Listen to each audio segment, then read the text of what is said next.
నేను అనారోగ్యంగా ఉన్నందువల్ల వాళ్ళు నాతో గొడవ పడట్లేదు నాన్న. నేను బాగానే ఉన్నప్పుడు కూడా నన్ను ఇలాగే చూసుకుంటున్నారు. నేను రోజంతా పని చేస్తూనే ఉంటాను, కానీ అత్తయ్య ఎప్పుడూ ఇష్టపడదు నన్ను. మీ అల్లుడు నన్ను ఎప్పుడు పని గురించి కూడా మెచ్చుకోలేదు నాన్న. అతను ఎప్పుడు నన్ను అజ్ఞాని, సంస్కారం లేని వ్యక్తి అని పిలుస్తూనే ఉంటాడు. అతని స్నేహితుల ముందు నన్ను అవమానిస్తూనే ఉంటాడు. నేను ఈ ఇంట్లో ఉండడం వాళ్ళకి ఎవ్వరికీ ఇష్టం లేదు నాన్న. నన్ను తీసుకెళ్ళు నాన్న. సరే అమ్మా, తీసుకెళ్తాను. కానీ ఎన్ని రోజులని పుట్టింట్లో ఉంటావు చెప్పు? నువ్వు తిరిగి ఇక్కడికే రావాలి కదా.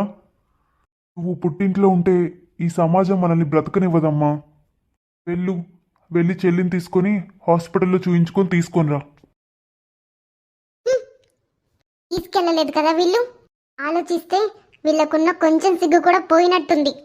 వీళ్ళు తీసుకెళ్ళకపోతే ఆ ఊరి దాన్ని నేనే నా కొడుకు జీవితం నుంచి తీసేస్తాను. వీళ్ళు ఏమనుకుంటున్నారు అసలు? ఆ మహారాణి గారికి నేను సేవలు చేస్తాను అనుకుంటున్నారా?